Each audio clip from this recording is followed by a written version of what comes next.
How's it going, guys? Welcome back to another video, and today we're going to be unboxing and checking out the Magic C M1 Pro.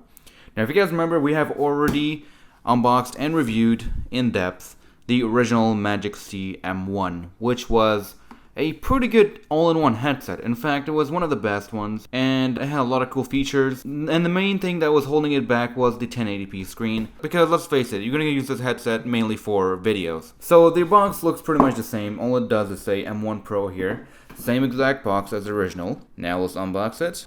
And here is the headset. So we got a manual, we'll check that in a bit. The headset itself, which has some cool design revisions, and a goodie box, and another goodie box right under that. Alright, so first let's look at the manual here. It's just a simple manual with some instructions and nice pictures, and yeah, pretty straightforward. You flip it one English side and another is in Chinese. Then we get the other box over here, which has the strap. That is pretty cool. Very, very nice. Actually, it feels really great in the hand here. Tactile buttons, no middle click on the analog. Very nice feeling analog. Not the best, but it will get the job done. A side button over here, and 4 A, B, C, D buttons, a charging port, an on-off switch, and yeah, it seems like this thing is rechargeable, which is really, really cool. And then we have a micro HDMI cable. If you guys remember, on the old headset, we can have the headset run as a separate display, and what we'll basically do is display whatever you have on your computer on the headset. In theory, you can run your console in VR, but without head rotation, just as a side-by-side image. So you can have the headset on while your console is running, and without having to use a separate display. You can use the headset as a display. Here we have another manual that is in Chinese and English about the cool joystick right here. And then there's another box here, and that is the micro USB charging cable, which is very, very high quality, as well as a US charger that is 5 volts, 2 amps. Alright, so next we have the headset itself, but first let's do some unpeel therapy right here.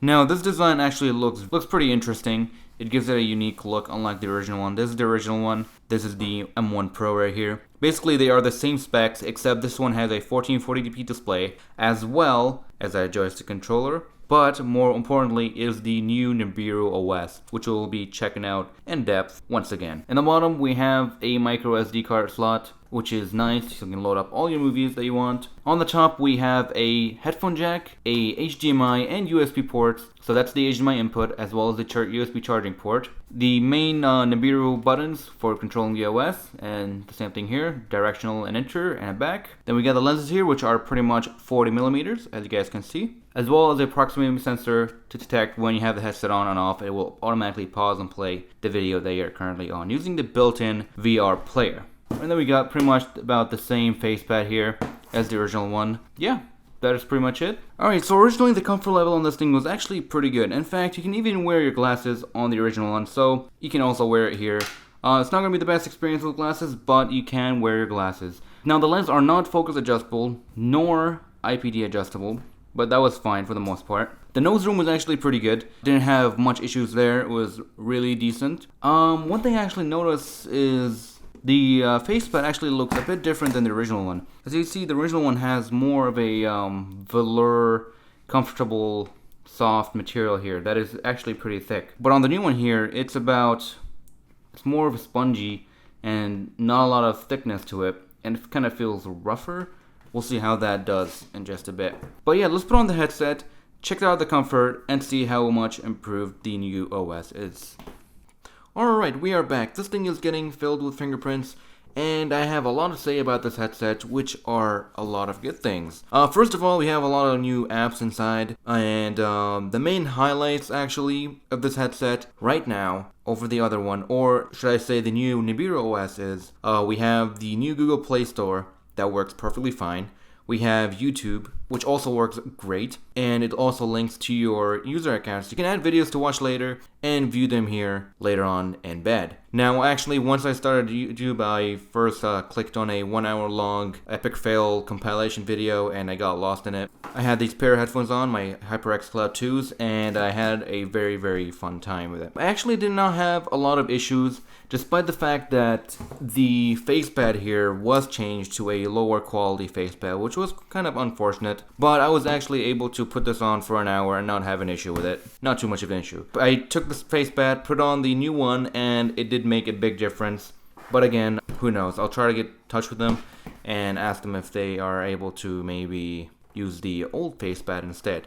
Now, there are probably some compromises that happen. Of course, companies that are given budget and they have to make something within that budget. In this case, probably we got the new high resolution display, which I have not talked about, so we're going to talk about it now. The lenses in the display here are actually pretty great. The lenses, they do have some distortion around the edges. That is fine.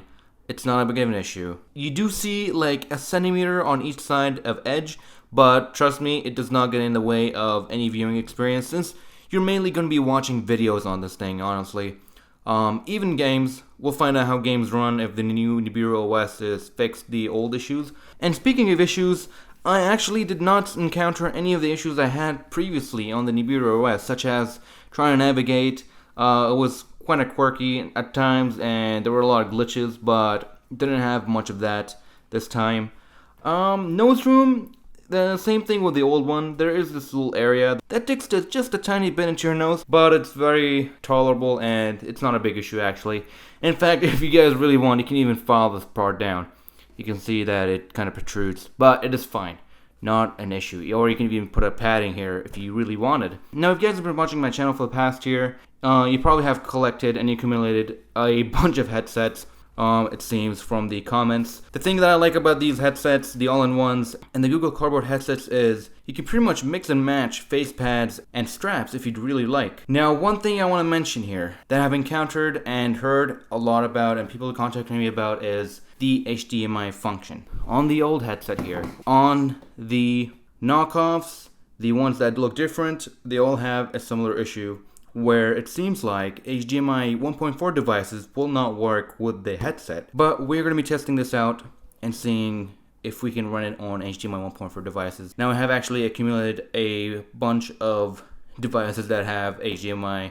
We're going to test it out on 2.0, 1.4, and all that good stuff. The controller here, here's what the old one looked like. It was actually pretty horrible. It did work.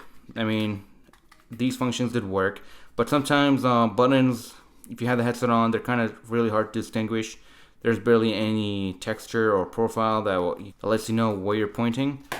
This one, I had some issues with it. I was not able to connect it to the headset, but I was able to connect it to my phone. It did work on the phone, which is pretty cool. I mean, it feels pretty nice. If you have the headset on, it doesn't feel like it's gonna fall. Basically, you got a mouse function and all that stuff. I'll put a link in the description. Apparently, GearBest sells this thing. If you guys want to check it out. I'm probably going to make a review about it separately for this thing. Now, what else do we have here before we end the video? The home screen does look a bit different, which is cool. You can switch between 3 themes, I believe. The default one is pretty good. When I first tried to turn on the headset was actually 0%.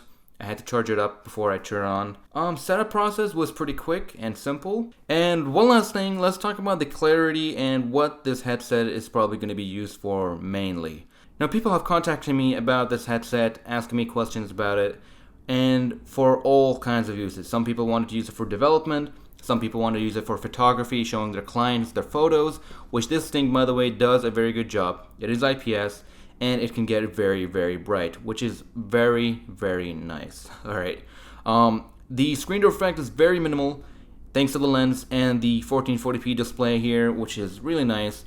So what would I be using this headset for? Personally, I would be using this headset mainly to watch YouTube videos in bed and probably movies, because honestly this thing looks beautiful and the quality is fantastic, including that new Nibiru OS definitely makes a big difference. I mean, they have really polished up the OS and there's always more potential for that OS.